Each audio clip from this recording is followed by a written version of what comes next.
अस्सलाम वालेकुम, मैं हूं करामत भट्टी अपने वीलाग के साथ। सैलाब के हवाले से जो सूरत हाल है वो तो ज़ाहिर है अपनी जगह पे थोड़ी सेटल डाउन होती हुई नज़र आ रही है। और लग ये रहा है कि जो इमदादी कार्रवाइयाँ हैं उनमें अब थोड़ा सा डिसिप्लिन आ गया हुआ है। वो जो शुरू वाली अफरा तफरी थी और जो भाग दौड़ थी उसमें जो है वो अब वो कम हुई है। लेकिन एक ख़तरा है जो पाकिस्तान के, आप कहेंगे कि वही बात फिर वो जो मैं शेर बार बार पढ़ता हूँ और वो पता नहीं उसकी मूछें भी अब सफ़ेद हो गई हैं, लेकिन हर बार पढ़ना पड़ता है कि जहाँ पहुँचाल बुनियाद फसीलो दर में रहते हैं, हमारा हौसला देखो हम ऐसे घर में रहते हैं। तो हमारा ही हौसला है पाकिस्तान में बहरान दर बर बहरान, बहरान दर बहरान। लेकिन ये किसी दानिश्वर ने कहा था कि हो भी सकता है कि आपने जब ऊपर उभरना है तो एक ख़ास तय को छूना ज़रूरी है। तो आप तय को छू रहे हैं, इसके बाद इंशाअल्लाह ताला आप ऊपर उठेंगे। अल्लाह करे ऐसा ही हो। एक बहरान हमारे सरों पे, और बड़ा संजीदा बहरान है, वो हमारे सरों पे मंडला रहा है। और ये बहरान क्या है इसके बारे में अब तफसील बयान करेंगे। और सिर्फ ये ही नहीं बताएंगे आपको कि बहरान है हमारे सर पे आया हुआ है, कहत आया हुआ है फ़र्ज़ करें, तो वो उस कहत को कैसे टाला जा सकता है या उससे कैसे जान छुड़ाई जा सकती है इस खतरे से, इस पर भी हम बात करेंगे। तो सबसे पहली बात तो मैं ये, जैसे कि हम कर रहे थे, उस पर आते हैं कि बहरान जो है, रिस्पांस जो है ओवरऑल जो है वो बेहतर हुआ है। शुरू में मैं तो कहता हूँ कि बड़ी अल्लाह ताला उन लोगों को जज़ा दे। इतने अच्छे लोग, पाकिस्तानी कौम, इतने कीमती लोग, 2005 का जो ज़ल्ज़ला हो या 2010 का सैलाब हो या अब जो सैलाब आया है, तो इसके नुकसानात के लिए जब तक के कोई इधर उधर से बाहर से इमदाद आती, लोगों ने कोई इंतज़ार नहीं किया, हुकूमत का इंतज़ार नहीं किया, अपोजिशन का इंतज़ार नहीं किया, आलमी अदारों का इंतज़ार नहीं किया, और अल्लाह के नेक बंदे जो हैं वो खुद ब खुद जो हैं वो एक्टिव हुए। और इस तरीके से एक्टिव हुए माशाल्लाह कि उनकी खिदमात को किसी सूरत भुलाया नहीं जा सकता।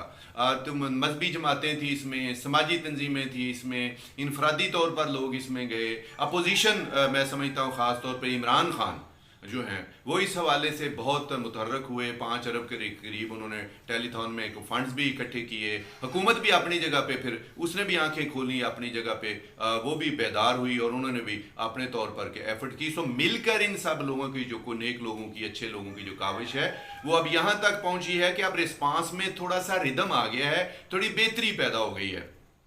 एक तो ये एक बात जो है, लेकिन अब आगे क्या हमने करना है? आगे ये है कि अब हुकूमत की जिम्मेदारी बनती है कि वो आगे बढ़े और आगे बढ़ के इस रिस्पांस को जो है हार्मोनाइज करे, इस रिस्पांस में एक रिदम पैदा करे, इस रिस्पांस में एक बाकायदगी लेके आए। अब ये नहीं है कि पहले तो जिसके पास जो चीज़ थी वो लेके वहाँ पे पहुँच गया, खाना लेके ज़्यादातर लोग जो है वहाँ पे पहुँचे, या पानी लेके वहाँ पे लोग पहुँचे, या टेंट खैमे वगैरह बहुत बुनियादी चीज़ें ज़रूरत की जी थी वो लेके लोग पहुँचे। लेकिन अब सिर्फ इन्हीं चीज़ें, हुकूमत की जिम्मेदारी है कि किस इलाके में कौन सी चीज़ ज़रूरी है, किस इलाके के लोगों को, फ़र्ज़ करें एक जगह पे कोई वबा, खुदा न खास्ता खारिश की वबा फैली हुई है, लोगों को पेट के अमराज हैं, लोगों को वहाँ पे डायरिया जो है वो लोगों के लिए मसला पैदा हुआ, वो बुखार वहाँ पे मसला, यानी वहाँ पे हेल्थ कैंप्स की ज़रूरत है। तो जो हेल्थ कैंप्स लगाने के ख्वाहिशमंद हैं, हुकूमत उनको ऑर्गेनाइज करे, उनको उन इलाकों में भेजे जहाँ सबसे ज़्यादा ज़रूरत है।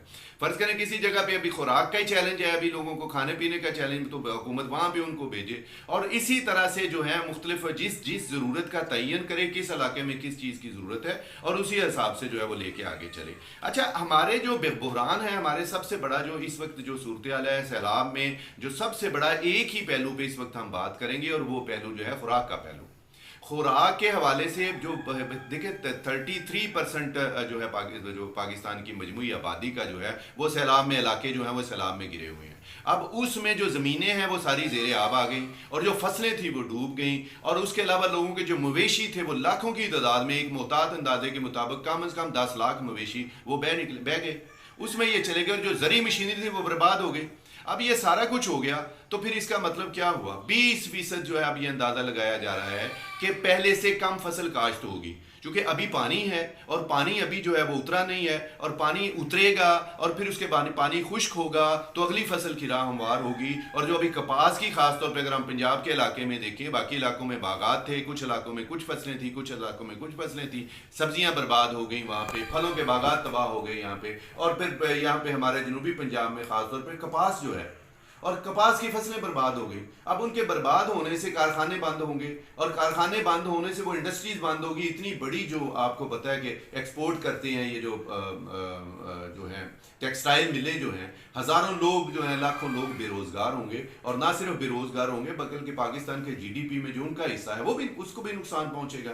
तो एक अब जब ये इतने सारे लोग जो हैं जिनके बेचारे अब जो जिनको खुराक तो चले हम फर्ज कर लेते हैं उन तक पहुंच गई, खैमों में भी उन्होंने रहना शुरू कर दिया। अब जब तक उन लोगों को आप मुस्तकिल उनको बहाल नहीं करेंगे, उनको उनकी पहले वाली हालत में वापस लाने में मदद नहीं करेंगे, और ज़राअत ही सबसे बेहतरीन इसमें है कि जिस पे आप फोकस करें अपने आप को ग़ज़ाई कहत से बचाने के लिए। आपको पता है कि आलमी मंडी में रूस और यूक्रेन की जंग हुई है, और उस जंग की वजह से खुराक की कीमतें जो हैं वो तो आसमान को छू रही हैं। 60% तक जो है वो कीमतें बढ़ गई हुई हैं। अगर हमने अपने मुल्क में गंदम काश्त ना की और वक्त पर किसानों को जो है हमने उनको बहाल फैसिलिटेट ना किया, उन्हें रहनुमाई ना की, उनकी मदद ना की, और मदद किसमें की, बीज, जदीद तरीन बीज, अच्छा बीज किसानों को ना दिया, और अगर हमने किसानों की जरी मशीनरी जो तबाह बर्बाद हो गई है, जो हवा उसमें जो टूट फूट का शिकार हो गई, या अगर वो खराब है तो रास्ते टूट गए, कितने हजार किलोमीटर तक सड़कें टूट गई, पुल टूट गए,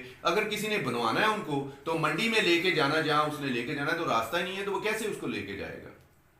तो ये वाली चीज जो है, किसानों को खाद में सब्सिडी देनी होगी, किसानों को बीज में सब्सिडी देनी होगी, किसानों को आपने तेल में, मैं कहता हूं पेट्रोल डीजल में खास तौर पे जो है उसमें सब्सिडी देनी होगी, या कोई बंदोबस्त करना होगा जिसमें इस तरह का, या आसान शराइत पे कर्जे देने होंगे। और खास तौर पे यहाँ पे मैं एक तजवीज़ यहाँ पे देना चाहूंगा। रोशन डिजिटल अकाउंट में बैरून मुल्क पाकिस्तानियों से आपने कहा, उन्होंने बहुत एक बड़ी $4.5 अरब के करीब जो है वो उन्होंने उसमें इन्वेस्टमेंट की। वो कार के लिए कर्जा वहां लोगों को मिलता है, घर के लिए कर्जा मिलता है, स्टॉक मार्केट में आप इन्वेस्ट करते हैं, और बाकी जगहों पे आप उसमें म्यूचुअल फंड्स हैं या बाकी जो उसमें आप करते हैं, तो उसमें एक अफसोसनाक तौर पर आपने नजरअंदाज किया, ज़राअत को नजरअंदाज किया।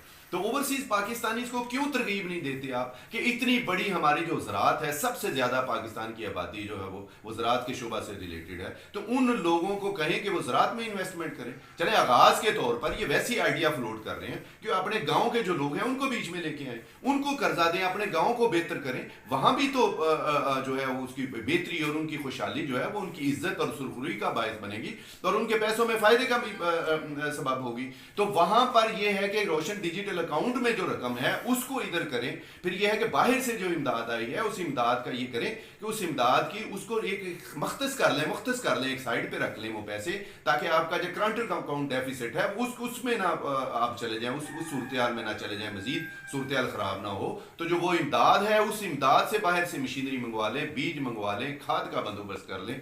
बराए मेहरबानी ये है कि गंदम की इमदादी, आपको पता है कि कराची में क्या हुआ है, कराची में जो है वो 107 रुपए किलो तक आटा जो वो पहुंच चुका हुआ है। लोगों जो केपी के और पंजाब की निस्बत जो है कराची में बहुत ज्यादा महंगा हो गया है ये। तो ये आने वाले दिनों में, जैसा कि हमने कहा, आपके लिए दो चैलेंज हैं। एक तो आपकी गंदम कम होगी और फूड कम होगी, फूड इन्फ्लेशन होगी, और दूसरा ये महंगी बहुत ज्यादा हो जाएगी।